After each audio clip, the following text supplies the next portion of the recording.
everybody out there in YouTube land, and welcome to DC Fans United. So as you probably already know, the new Joker trailer came out today. This is the second full trailer, and it's going to be the last one before the movie comes out on October 4th. So if you haven't watched it yet, you can check it out with a link in the description box. I've watched it a number of times, and I found it to be very interesting for quite a few reasons. It shows a lot and goes through a lot, so it's actually going to be hard to cover every single thing about it. I'm more going to talk specifically about how it builds on the first trailer. It definitely continues the tone that was set by the first trailer, although I'd say it's a little darker both in the music that it uses and in the scenes that happen. So we'll kind of go through the scenes here in a little bit, but I was really impressed. I've been impressed by everything I've seen by this movie so far. I hope it doesn't have some kind of a weird thing that makes me dislike it ultimately, but so far everything I've seen pretty much all looks really impressive to me. When I was younger, I was really into watching plays and stage acting and things like that, and to me this in some ways strikes me more as a play than a movie, and I mean that in a really good way. It's focused much more heavily on the individual actors' performances and the strength of that, which you see quite a lot, especially from Joaquin Phoenix, but a lot of the characters. They're all using and expressing a lot of emotion. It's like you can read a million words just from their facial expressions. So I don't know if they did a lot of takes or what, but they did a really good job with that. And I know they kind of had to, because there isn't going to be any CGI. As far as I know, there aren't really any special effects. So it really had to be actor driven. And to me, that's kind of refreshing. A lot of the great movies, they didn't have CGI. So another thing that was kind of cool to me is we saw a lot more of Sophie, who's the Joker's love interest, and she's played by Zazie Beetz. She's really cute, and I think that that's a pretty good love interest for him, but I'm kind of predicting that it's not going to go well, because everything we saw in this trailer was really nice, right, as far as they're concerned. The way they meet and everything's a little kind of romantic. They're in the elevator, and then you even see them kiss later, but the Joker goes off the rails, so he can't have anything happy like that. I don't think she's going to become Harley Quinn or anything. My suspicion is that she'll die tragically or something,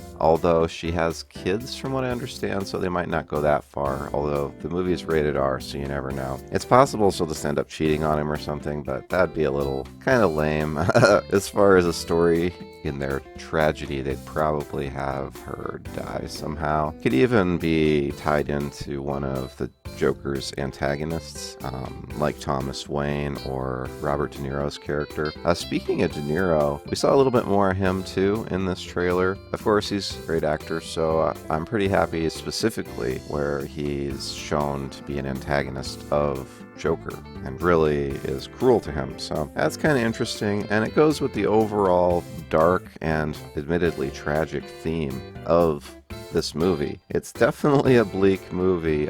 It's black-pilled, I guess you could say, although it might be honk-pilled. I'm not quite sure. I'm kind of trying to decide ultimately if this is going to be kind of like Scarface, a movie like that where while you identify with the protagonist, a lot of the time, you don't always, and you don't agree with all of his decisions. I think that's definitely going to be the case, but it's also potentially going to be a little like Scarface, where you don't know who the good guy is, or if there even is a good guy. Everything I've seen in this trailer has really given me the impression that there isn't really a good guy so much as the Joker probably was. Well, he definitely was a good guy, and he was trying to be initially, but it's kind of like life broke him and he went off the rails. So I don't know if he's actually a bad guy or a villain in the classical sense, or if he's just going to be basically an anarchist, which works.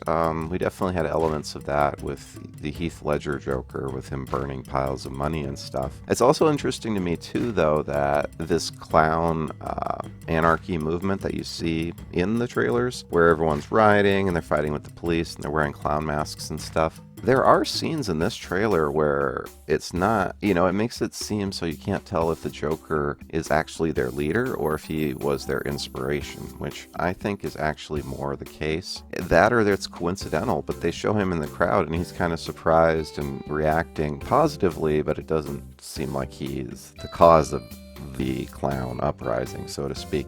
That's the thing, though. I don't know if it's going to ultimately be black-pilled or if they're going to have some kind of a positive thing at the end of it. There really might not be. I mean, think about this. Joker might actually die in this movie at the end or something. I would not be at all surprised. Everything in it is not, it's not seeming cheerful for the Joker. And one thing about that, too, is we know Joaquin Phoenix doesn't want to do a sequel. He's signed on to do one movie here, so might be a one-and-done thing in more ways than one. So overall, though, I think it's going to be a really good movie. A lot of what we saw was really surprisingly good, and some of the scenes are just really well written. Like the scene towards the beginning of the trailer where he's on the bus and he's making happy faces and silly faces at the boy, and the boy is laughing and he likes it, but his mom turns around and says, can you stop bothering my kid? And that's one of those situations where you're like, well, who's the bad guy? Because I could understand the parent not wanting a stranger, quote unquote bothering, interacting with the boy, but Joker as a character and his personality, his whole thing was he wanted to bring joy and laughter into the world. And that's what he was doing, and he was scolded for it. And you can just see in his face how crushed he is. But the mom isn't really in the wrong either, as far as anyone else would know. I mean, most people would probably act that way too, I don't know. But the thing about it is, it's not simple, It's not obvious who's in the wrong there. And so often that's how life is. And so I think that really was a telling scene, and I think a lot of the movie is going to be essentially with that theme. Life is often tragic, but it isn't the black and white, cut and dry kind of thing. People aren't always 100% good or 100% bad, and it's really hard to tell, who's in the wrong and who's in the right. And sometimes neither person is, even though both people can feel bad about it. So there's another thing I thought was kind of cool too, just, I don't know if you'd call it an Easter egg, but something I noticed was they had Charlie Chaplin banners outside of one of the buildings when they're doing their clown riot. So I don't know, I thought that was kind of interesting. I'm sure Charlie Chaplin and, clowns and comedy and all that tie together too. So just something I thought was kind of noteworthy. So I guess that's about it. There was definitely a lot more in the trailer, so definitely check it out. Joker can't go to his therapist anymore in this, and that's one of his steps into going off the deep end. I really do think that's a problem too. In our country, there's definitely a lack of mental health care. Something like that needs to be more accessible to people who need it. So that's kind of interesting. We saw some themes about that too in the first trailer. So very interesting. This is definitely a movie that's gonna have a lot to say. Ultimately, I'm not 100% sure what its message is gonna be, whether it's 100% bleak or whether there's gonna be some positivity in it or not. But one thing I think it's definitely trying to say is what the author and philosopher Albert Camus said when he said, the realization that life is absurd cannot be an end, but only a beginning. So that seems to be the path Joker's taken in this movie. I hope it's not 100% tragic, though, and our boy Joker survives the story. So that's all for now. Let me know down below what you think. If you watched the trailer, did you agree kind of with my take? Do you disagree? And, what are some things that you noticed? Because I obviously didn't talk about everything in this trailer. It's only 2 minutes, almost 2.5 minutes long, but I could honestly talk about it easily for half an hour straight. There's a lot in it, so definitely watch it, rewatch it, But that's all for now. Thanks for watching. I really appreciate it. Be sure to hit the bell for notifications. Be sure to subscribe if you haven't. That really helps. We just passed 2,000 subscribers, so I'm really kind of curious to see where how far this channel can go. It would be really amazing. I'll have to think of something really special to do once we get to 3,000. But that's all for now. Thanks for watching. And as always, thank you for watching and being a part of DC Fans United. End of line.